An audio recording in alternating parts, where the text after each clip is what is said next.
Good evening to all of you. Good evening, sir. Shubh Sayam. Arav sir.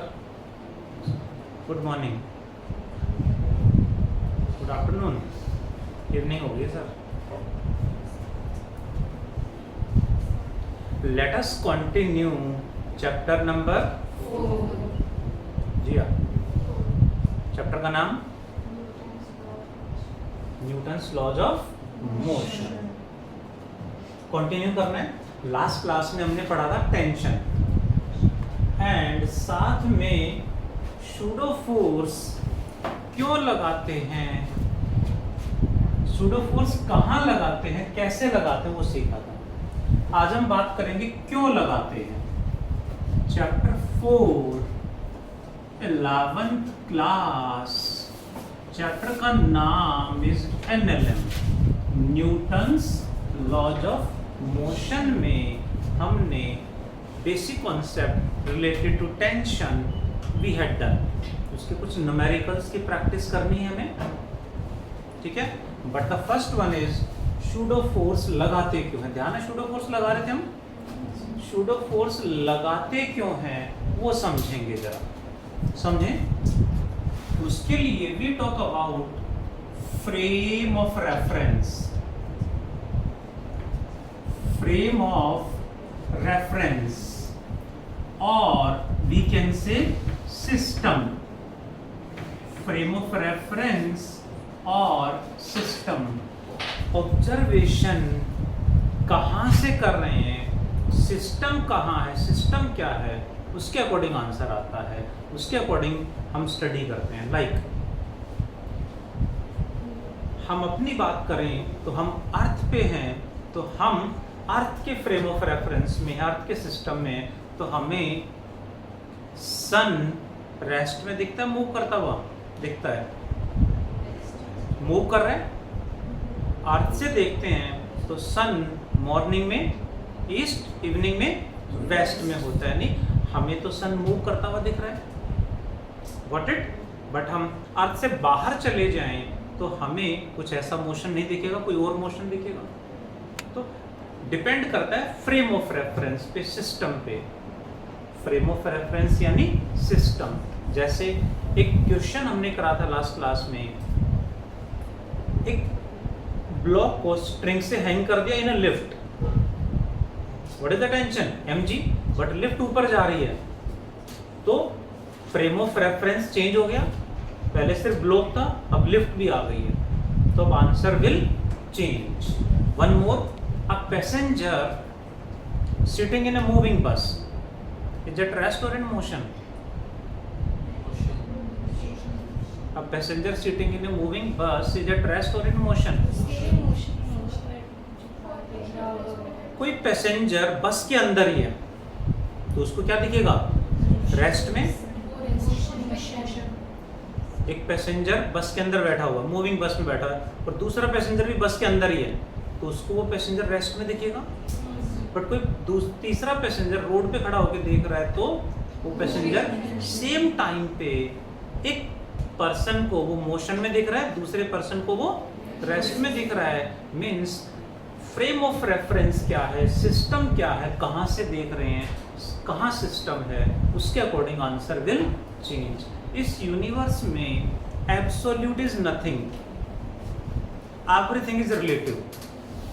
Everything is relative, absolute कुछ भी नहीं है, हर चीज relative है. बट वो उसके अकॉर्डिंग जैसे जैसे हमारा मेंटल लेवल बढ़ेगा हम उन चीज़ों को समझ पाएंगे. जी, तो हम हर चीज़ को डिफाइन या एक्सप्लेन किसकी हेल्प से करते हैं, फ्रेम ऑफ रेफरेंस की हेल्प से. फ्रेम ऑफ रेफरेंस चेंज कर दोगे आंसर चेंज हो जाएगा.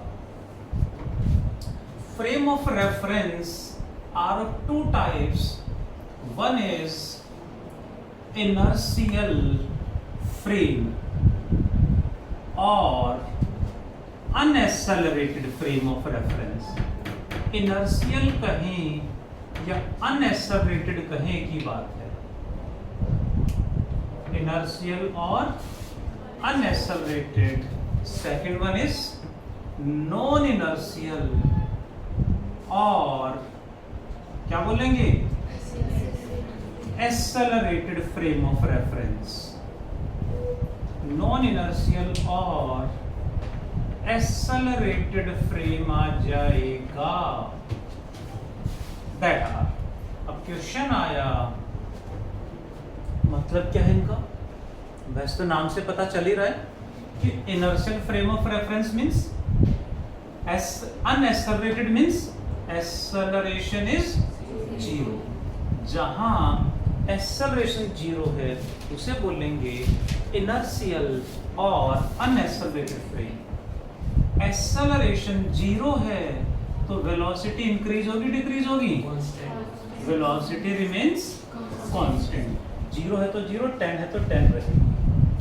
ऐसे में इस तरह के सिस्टम को बोलते हैं, इस तरह के फ्रेम को बोलते हैं system is in equilibrium.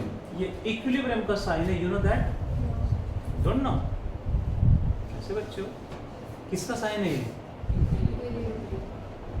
Equilibrium का साइन है। Is that clear? मना कर रहे हैं। किसका साइन है? DTC?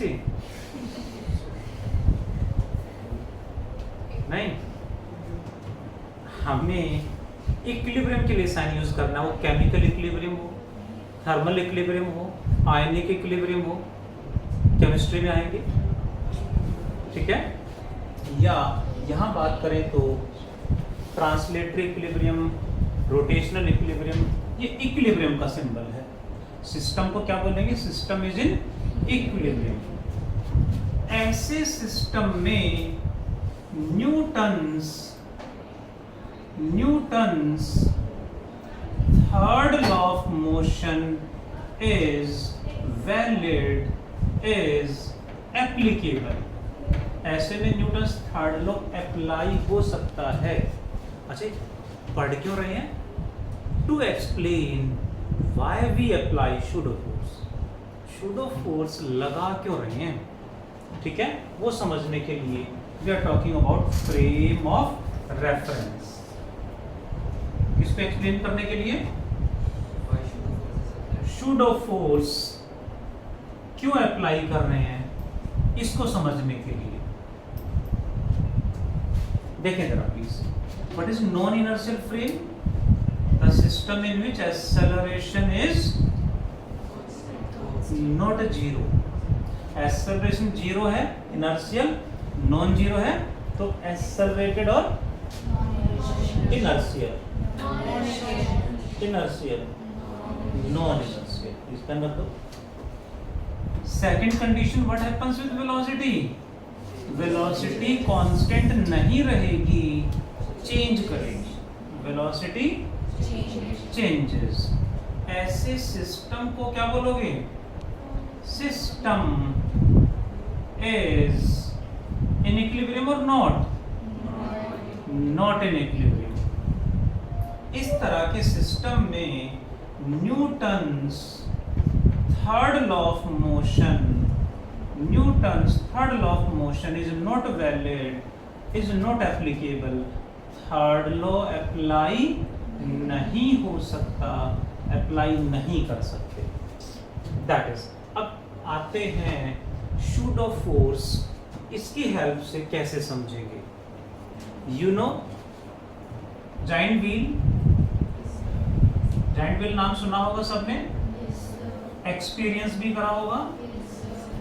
फेस्टिवल सीजन आ रहा है ना? अब तो अभी बहुत सारे जाइंट व्हील काम कर रहे हैं, आसपास हमारे बहुत सारे हैं यहाँ पे। तो एक्सपीरियंस करा होगा, नहीं करा तो एक्सपीरियंस कर लें। जाइंट व्हील का एग्जांपल ले रहा हूँ मैं, सबने उसको फील करा होगा, एक्सपीरियंस करा है, ठीक है? Let giant wheel is rotating with a constant acceleration a. Constant acceleration a के साथ रोटेट कर रहा है। हम यहाँ हैं, ये है जो कैबिन होते हैं उसमें। यहाँ हमने क्या करा? कैबिन के अंदर एक वेइंग मशीन रखी, यू नो वेइंग मशीन, और उसके अंदर उसके ऊपर हम खड़े हो गए या बैठ गए। तो वेइंग मशीन की रीडिंग बढ़ जाएंगी, कम होंगी? यहाँ पे ऊपर जा रही है, वेइंग मशीन की रीडिंग विल इंक्रीज और डिक्रीज, ये समझना है। देखते हैं जरा, समझते हैं टेक्निकली क्या कैसे करना है, आंसर कैसे देना है। आंसर नहीं देना, उसको एक्सप्लेन करना है। इसका वेट क्या होगा, पर्सन का weight mg downward, normal reaction upward, acceleration a ऊपर है तो फोर्स m में भी ऊपर ही होगा, फोर्स m में भी ऊपर ही होगा।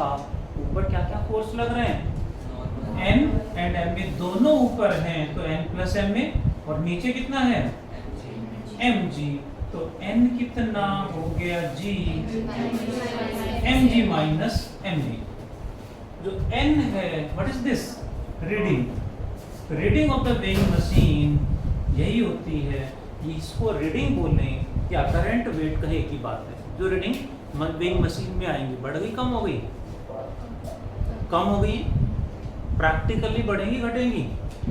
प्रैक्टिकली यदि आपने एक्सपीरियंस करा है, ध्यान है, तो जब ऊपर जा रहे होते हैं तो हम सीट से चिपक जाते हैं, मतलब कुछ है जो हमें ज़्यादा खींच रहा है, सीट से चिपक जाते हैं।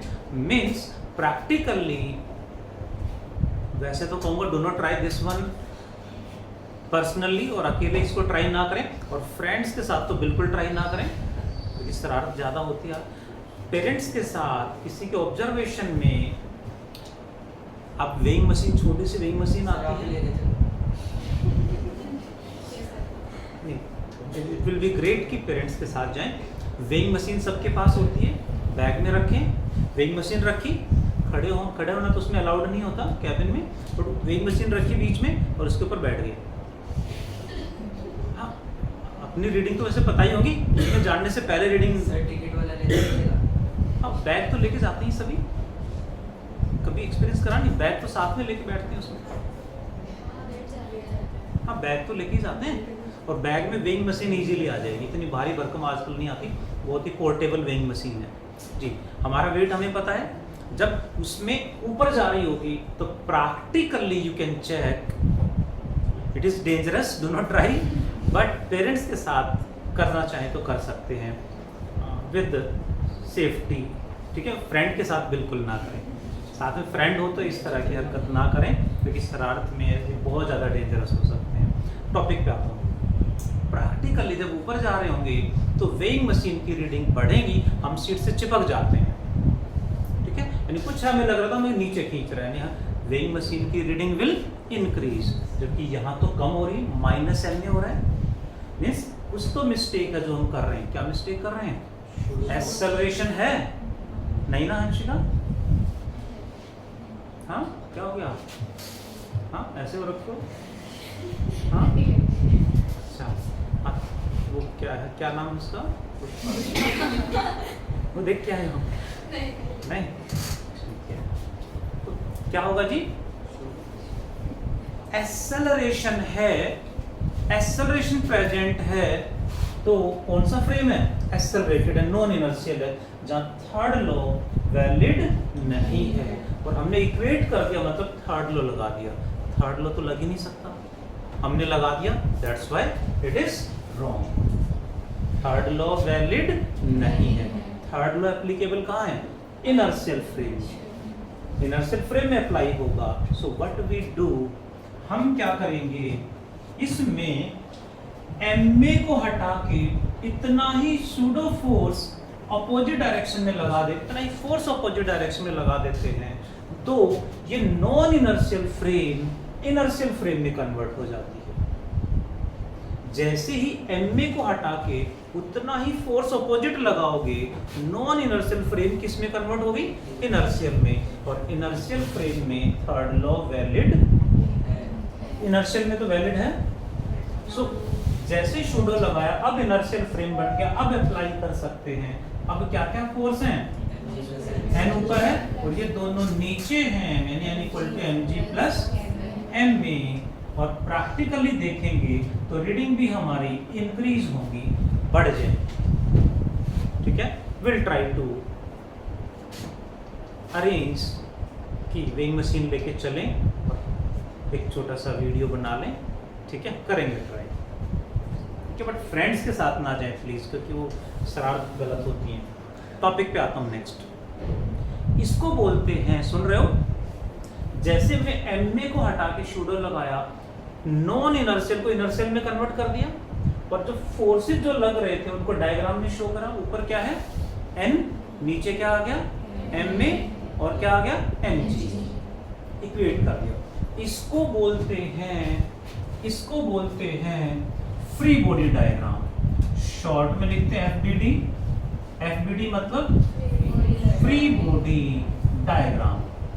ये वर्ड कई बार यूज होगा, तो इससे घबराना नहीं है। ये क्या होता है, जस्ट एमए हटाओ, शूडो लगाओ, और जो भी डायग्राम आपके सामने है उसको इक्वेट करना है आपने। उस डायग्राम को कह देते हैं एफबीडी, फ्री बॉडी डायग्राम, या शूडो फोर्स यूज कर लेते हैं जी। उस टाइम बाद यदि ठीक ठाक शरारत नहीं की है तो हम यहाँ पहुंच जाएंगे, ठीक है। यहाँ वेइंग मशीन होगी, और वेइंग मशीन पे जैसे ही हम खड़े होंगे, अब नीचे जा रहे हैं, हमारा वेट mg, नॉर्मल रिएक्शन ऊपर, ये नीचे। हमारे अंदर जो ये एक्सेलरेशन है, ये फ्रेम की वजह से आया है, सिस्टम की वजह से आया है, जाइंट व्हील की वजह से आया है। तो m में भी नीचे ही होगा, इक्वेट कर दें। ऊपर क्या है n, नीचे क्या है mg प्लस ma, मीन्स जो हमारी रीडिंग है मशीन की वो तो बढ़ गई, जबकि प्रैक्टिकली आपको ध्यान आ रहा हो तो जब नीचे जा रहे होते हैं तो हमें लगता है कि हम हवा में रह जाएंगे, सीट नीचे निकल जाएगी, ऐसा फील होता है हमें, ठीक है ना। हल्का सा फील होता है, गुदगुदी सी फील होती है, शायद दोनों आपको होती नहीं होती, बट मैंने बहुत बार ट्राई करा है, बहुत बार ट्राई करा है। वेइंग मशीन लेके नहीं सर, वैसे ही, ठीक है। मैंने तो फ्री फॉल भी एक्सपीरियंस करा, यू नो फ्री फॉल। हाँ सर, नहीं एक सर्टेन हाइट, ज़्यादा हाइट से, अप्रॉक्स 40 फीट की हाइट से। हाँ मेट्रो, हाँ मेट्रो वॉक में एडवेंचर आइलैंड में है, वो फ्री की राइड है, मतलब टिकट ले ली तो उसमें इंक्लूड है, अलग से पैसे नहीं लिए। चलें यहाँ टॉपिक पे। अरेंज तो कर रहा हूँ मैं, 2-3 महीने से ट्राइंग टू अरेंज। हो भी गई थी मेरी बात मेट्रो वॉक एडवेंचर आइलैंड में, बट वो स्पेस हमें पसंद नहीं आया, तो इसलिए पता नहीं क्या कहते। पहले वेइंग मशीन से रीडिंग मेजर कर लेते हैं, ठीक है। ग्राउंड तो करा दिया होगा आपने। अच्छा, टॉपिक पे आता हूँ। तो क्या मिस्टेक कर दी हमने यहाँ पे, जब नीचे जा रहे हैं तो हमारा वेट कम हो गया होता है, प्रैक्टिकली देखेंगे तो कम ही मिलेगा, बट यहाँ तो बढ़ गया। क्या मिस्टेक करी, एक्सेलरेशन है, एक्सेलरेटेड फ्रेम है, थर्ड लॉ तो वैलिड ही नहीं, हमने लगा दिया, सो दिस इज रॉन्ग। जैसे ही हम एमए को हटा के शूडो लगाएंगे, फ्री बॉडी डायग्राम ड्रॉ करेंगे, अब नॉन इनर्शियल फ्रेम इनर्शियल में कन्वर्ट हो जाएगी, अब थर्ड लॉ अप्लाई हो जाएगा। तो इक्वेशन क्या बनेगी, n plus m equal to mg, तो n हो जाएगा mg minus m. Practically check कर सकते हो, रीडिंग्स कम ही होंगी, इसी के अकॉर्डिंग आएंगी। Hope you understood. सो जहां एक्सेलरेशन आ गया वो नॉन इनर्शियल फ्रेम है, वहां डायरेक्टली इक्वेट नहीं करते, शूडो फोर्स लगा के इक्वेट करते हैं। शूडो का मतलब है फॉल्स और इमेजिनरी फोर्स, फॉल्स और imaginary force. It's a technique to solve the problems in mechanics. Laws of motion हो गया, एक्सेलरेशन जहां आ गया वहां इसको यूज करेंगे, तो शूडो को यूज करेंगे तो हमें न्यूमेरिकल करना आसान रहेगा, मिस्टेक्स कम हो जाएंगी। सो शूडो कहाँ लगाना है, जहां एक्सेलरेशन आ गया। किसका शूडो लगाना है, एमए का शूडो लगाना है। क्यों लगाना है वो मैंने एक्सप्लेन कर दिया है, ठीक है। अब कुछ न्यूमेरिकल्स करने हैं हमने, make it note down fast, फिर न्यूमेरिकल्स करेंगे।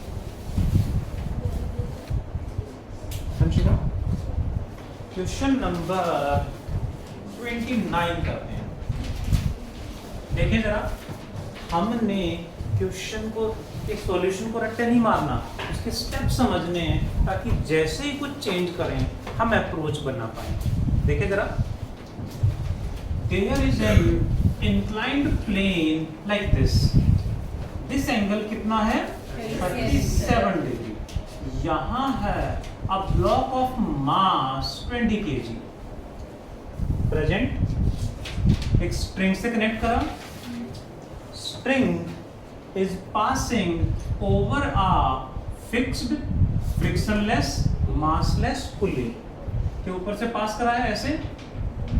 यहां one more fixed frictionless massless pulley and connected to another block of same mass 20 kg. Question is, find the acceleration of the blocks, tension in the string हमें निकालना है। Will the blocks move? कौन सा block move कराएगा, motion start कौन करेगा? ये तो अपने फ्रिक्शनलेस सरफेस है, ये तो मूव करेगा नहीं अपने आप, लेकिन ये इधर खींचेगा। इसके वेट का एक कंपोनेंट इधर आएगा जो इसको इधर खींचेगा, ये इधर की मूव करेगा, तो ये ऐसे, ये इधर और ये ब्लॉक इधर चलेगा, यानी the system will move, blocks will move. करें सॉल्व। इसका वेट कितना होगा mg यानी 20g।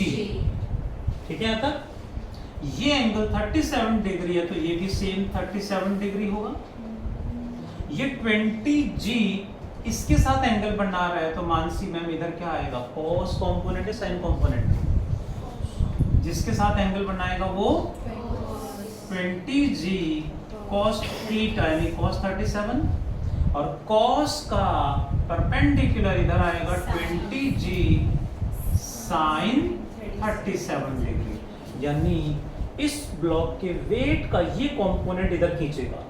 जैसे इधर खींचेगा यहां क्या प्रोड्यूस हो जाएगी, tension T, T, T down, T up, T left and T right. I said T left and T right. Is that correct? No. सुर में सुर ना मिलाएं, पहले एनालाइज करें। प्रोसेसर जो दिया है ये यूज करने के लिए है, आपके पास भी है जी। सही बोल रहे हैं तो यस, नहीं है तो गलत, no. T right and T left, ठीक है। ऑब्वियसली मूव करेगा, let it go down with acceleration a, force on it ma यानी 20a। ये इधर जाएगा तो ये ब्लॉक इधर चलेगा, एक्सेलरेशन विल बी सेम क्योंकि सेम स्ट्रिंग से कनेक्टेड है, फोर्स ऑन इट ma यानी 20a। इक्वेशन क्या बनेगी जी मैम, इसकी इक्वेशन इनर्शियल है नॉन इनर्शियल है, एक्सेलरेशन आ गया तो नॉन इनर्शियल होगा। शूडो की नीड है या नहीं है? 20a का शूडो नीचे था, ताकि शूडो ऊपर आ गया। बताओ इक्वेशन वासिका। 20a ये दोनों ऊपर हैं, 20a plus t equal to 20g sine 37, equation number 1। इसकी इक्वेशन क्या होगी तनिष्का?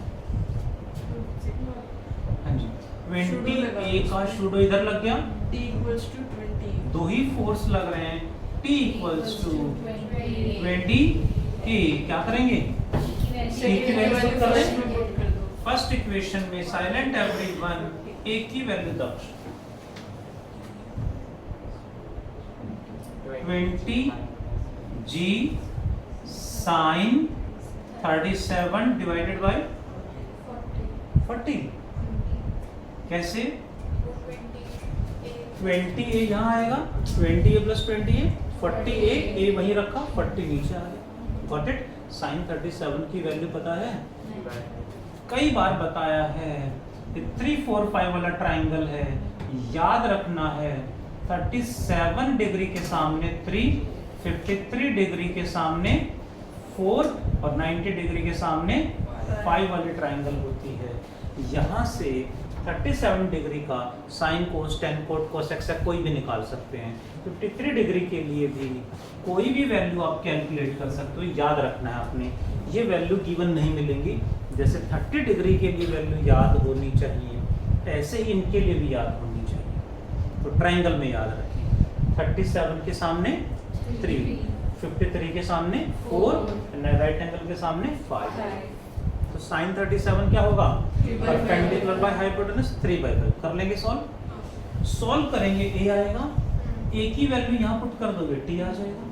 इसी में थर्ड पार्ट में पूछा है the time required to move this block down the plane, to move down the plane for 1 metre, यानी 1 metre distance down the plane cover करने में कितना टाइम लगेगा? तो क्या इक्वेशन लगा देंगे? ut प्लस हाफ 80 स्क्वायर में u तो 0 है, स्टार्ट्स फ्रॉम रेस्ट लिखा है, ये 0 हो गया, प्लस हाफ a हमने यहां से निकाल दिया होगा, t हमें बताना है, s की वैल्यू 1 मीटर गिवन है। कर लेंगे सॉल्व, t आ जाएगा। इस तरह से हमें न्यूमेरिकल सॉल्व करने हैं। अभी थोड़ा सा और प्रैक्टिस करते हैं कि क्वेश्चंस घुमा दें तो कैसे पूछेंगे, कैसे अप्रोच बनाएंगे। देखें जरा प्लीज, 1-2 क्वेश्चन और करा दूं ताकि न्यूमेरिकल्स आपसे बन जाएं। आप भी पूछ सकते हो। क्वेश्चन नंबर 30 में प्लीज ध्यान दें, ये इंक्लाइन इधर भी इंक्लाइन बना दिया, तो दोनों के कॉम्पोनेंट ले लेंगे। Should I explain question number 30?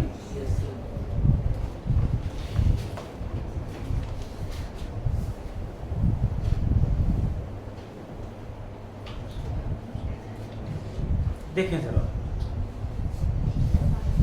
60, 30, 35, 55 देखें जरा एवरीवन। इस तरह से एक ट्रायंगुलर प्लेन लाइक दिस, ये एंगल 90 डिग्री, ये कितना 30 और ये 60 डिग्री। एक ब्लॉक यहाँ है, दूसरा ब्लॉक यहाँ है, स्ट्रिंग से कनेक्टेड हैं, पासिंग ओवर अ पुली और यहाँ कनेक्ट कर दिया है। masses given are कितना 35 ये है and 55 ये है। Which one block will go down the plane? 55. Obviously 35 why? उसका मास चलिए, you may be right, मैंने दोनों 35 ले लिए। अब ये A ये B, तो which one will go down? दोनों 35 ले लिए तो वो एलिवेशन पे डिपेंड करेगा। A या B? 30 degree, 60 degree, 30 degree, 60 degree के स्लोप पे जो है वो नीचे जाएगा, क्योंकि उसका इधर जो कंपोनेंट है ये वाला कंपोनेंट ज्यादा होगा, उसका कम होगा। तो ऐसे में कई बार ऐसा भी होगा कि यहाँ मास ज्यादा है, वेट ज्यादा है, तब भी वो ऊपर जा रहा है, वो नीचे जा रहा है। डिपेंड करेगा ये कंपोनेंट किसका ज्यादा है। इसका ये कंपोनेंट उसके इस कंपोनेंट से ज्यादा आ गया तो ये नीचे जाएगा। चेक कर लेते हैं, करें सॉल्व। ये कैसे इसकी एलिवेशन ज्यादा तो वो नीचे जाएगा। मास भी देखना है और एलिवेशन भी देखना है, बट ऐसे में पता कैसे चलेगा कौन किधर जाएगा? तो व्हाट वी डू, आपने कहा, सुन रहे हो, कि ये नीचे जाएगा, ठीक है जी, तो ये ऊपर जाएगा। इक्वेशन बना के सॉल्व कर देंगे। यदि आपका आंसर आया पॉजिटिव, ए की वैल्यू पॉजिटिव आई, मीन्स आपने जो इमेजिन करा था वो आंसर सही है, ये डाउन और ये अप जाएगा। बट यदि आपका आंसर आ गया नेगेटिव, तो वैल्यू तो सही है बट डायरेक्शन ऑपोजिट जाएंगे, ठीक है। आंसर जो है वो सही है बट माइनस का मतलब आपने इसे नीचे अज्यूम करा था, नीचे नहीं ऊपर जाएगा सेम वैल्यू के साथ, सिर्फ डायरेक्शन उल्टी हो जाएगी। बाई चांस गलत हमने डायरेक्शन ले लिया तो आंसर में पता चल जाएगा सही है, दोबारा सोल्व करने की नीड नहीं है। माइनस आ गया मतलब आपने जो इमेजिन करा था उसका उल्टा जाएगा, दोबारा सोल्व करने की नीड नहीं होती। करें सॉल्व, देखें जरा प्लीज। इसका वेट 35G, ये एंगल कितना 60 डिग्री होगा जी। तो इधर कॉम्पोनेंट्स आ गया 35 जी, इसके साथ एंगल बना रहा है तो इधर क्या आएगा cos या sin 35G cos 60 और इसका परपेंडिकुलर इधर आएगा 35G sin 60। जैसे ये इधर खींचेगा यहाँ हो जाएगा T up T down the plane और यहाँ T अप द प्लेन होगा। इसका वेट कितना होगा 55G। ये एंगल 30 डिग्री ही सेम होगा तो इधर आएगा कितना 55G cos 60 और इधर 55G सॉरी 30 और इधर 55G sin 30। A है तो फोर्स M में यानी 55A और ये 35A। आरव सर इसकी इक्वेशन बता दो। ये दोनों ऊपर हैं, ये नीचे है। आरव सर आंसर बता दो। Sameer T is equals to 35G sin 60 plus 30. T is equals to 35G sin 60 sin 60 plus 35. Plus 35A। Aarav sir mistake कर दिया, सही है। रिचम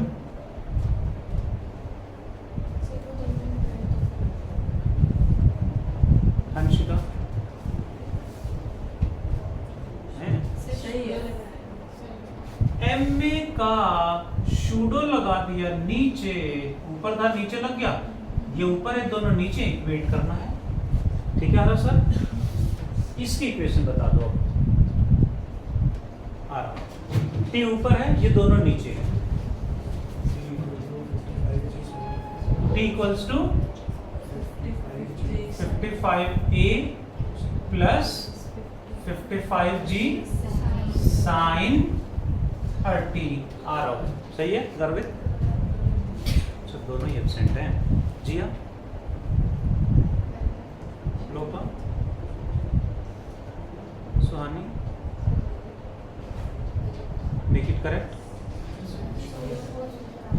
55A का शूडो ऊपर लगेगा जी, जैसे शूडो लगा इक्वेट कर देंगे this plus this equal to this, यानी यहाँ क्या आएगा यहाँ तो प्लस आएगा ना, प्लस और यहाँ इक्वल टू आएगा। कितनी इक्वेशन है, कितने वेरिएबल हैं, दो ही वेरिएबल हैं A and T, acceleration and tension. यहाँ से T की वैल्यू यहाँ पुट कर दूं, A आएगा, A की वैल्यू यहाँ पुट कर देना, T आ जाएगा। इस तरह से हमें सॉल्व करना है। बट आई एम ऑब्जर्विंग कि अभी तक हम एक ऑब्जेक्ट पे फोर्स लग रहे हैं, उनको इक्वेट नहीं कर पा रहे हैं। सामने दिख रहे हैं हमें, फिर भी क्यों नहीं इक्वेट कर पा रहे हैं? Not getting the thing. Please be present mentally. इसमें 35A ऊपर है, हटा के शूडो नीचे लगाया और इक्वेट कर दिया। ऊपर ये है, दोनों नीचे, this equal to sum of the two. Same here, ये नीचे था तो शूडो ऊपर आ गया, दोनों ऊपर हैं, ऐड कर दिया, इक्वल टू ये नीचे है, इक्वेट कर दिया। इस तरह से हमें बहुत सारे क्वेश्चन करने हैं। एक क्वेश्चन और कर लें जी। कौन सा क्वेश्चन डाउट है नेक्स्ट? 34 तो जनरल क्वेश्चन है, सिंपल क्वेश्चन है, कर लेते हैं जरा। सारे क्वेश्चन ऐसे ही करने आ रही लिसनिंग। 34 देखें जरा प्लीज। यहाँ से प्लीज ध्यान देंगे, एक रोप अटैच कर रखी थी ऐसे, उसे बीच में से खींचा और ऐसे कर दिया है। यहाँ ब्लॉक कनेक्टेड है, यहाँ इधर फोर्स लगा रखा है 50 न्यूटन और इसका मास है 6 kg and angle is given. यहाँ ये एंगल थीटा गिवन है, थीटा गिवन है। हमें बताना है, क्या बताना है?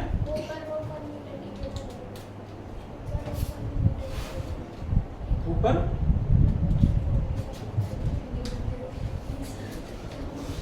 ऊपर 1 मीटर की हाँ ठीक है। हमें बताना है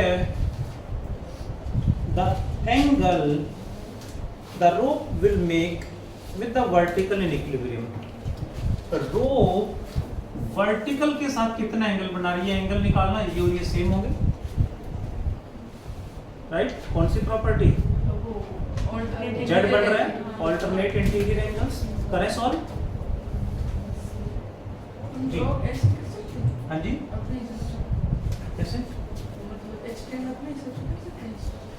हाँ, स्टेप सही होने चाहिए। देखें जरा प्लीज, हमें थीटा निकालना है, सुन ले प्लीज। जी की वैल्यू क्वेश्चन में 10 गिवन है, कर दें सॉल्व। इसका वेट 6g, जी की वैल्यू 10 दे रखी है तो 60 हो जाएगा, 60 न्यूटन हो जाएगा। सुन रहे हो? यहाँ टेंशन T1 अप तो यहाँ T1 डाउन, यहाँ टेंशन T2 अप, यहाँ T2 down. Are you listening? ये सेम स्ट्रिंग है, सेम स्ट्रिंग में टेंशन अलग अलग क्यों हुए? सेम स्ट्रिंग में, सेम रोप में टेंशन सेम रहता है, बट इसमें अलग अलग होंगे क्योंकि बीच में एक एक्स्ट्रा फोर्स लग रहा है। बीच में एक एक्स्ट्रा फोर्स लगा दिया है तो इससे इधर टेंशन अलग होगी, इससे उधर टेंशन अलग हो जाएगी। Got it? कर दो इक्वेट। इक्विलिब्रियम में लिखा है क्वेश्चन में, इन इक्विलिब्रियम, इक्विलिब्रियम का सिंबल पता है? इन इक्विलिब्रियम का मतलब है net force F net will be 0। Equilibrium का मतलब net force must be 0। Net force 0 है तो रेस्ट में है, रेस्ट में मीन्स जितना ऊपर उतना ही नीचे। T1 कितना आ गया? 6g यानी 60 न्यूटन। नेक्स्ट यहाँ देखें तो ये T2 इसके साथ एंगल बना रहा है, जिसके साथ एंगल बनाएगा आसानी में कॉस या साइन कॉम्पोनेंट? कॉस। ये T2 इसके साथ एंगल बना रहा है तो ये आएगा T2 cos थीटा और इसका परपेंडिकुलर इधर आएगा, रेस्ट में है तो इक्वेट करना है। T2 sin theta must be equal to 50 and T2 cos theta must be equal to T1 और T1 की वैल्यू क्या है? 60। कर दें डिवाइड। अभी तो अपनी बात है। T1 equal to 60। अपने T1 को T2 cos थीटा के इक्वल बोला है। T2 cos थीटा ऊपर है और T1 नीचे। यहाँ इस पे नेट फोर्स 0 है, यहाँ नेट फोर्स 0, हर जगह नेट फोर्स 0 इक्विलिब्रियम में तभी है। नेट फोर्स 0 तभी होगा जब जितना ही उतना ही है, जितना ही उतना ही इक्वल एंड अपोजिट हो, कैंसल आउट कर देंगे। ठीक है, 5 मिनट, 6 मिनट जी। काट दें, साइन से कॉस, T2 से T2 बढ़ेगा, साइन बाई कॉस क्या होता है? 10 tan theta equals to 50 by 60, 5/6। तो थीटा हो जाएगा tan इनवर्स 5/6।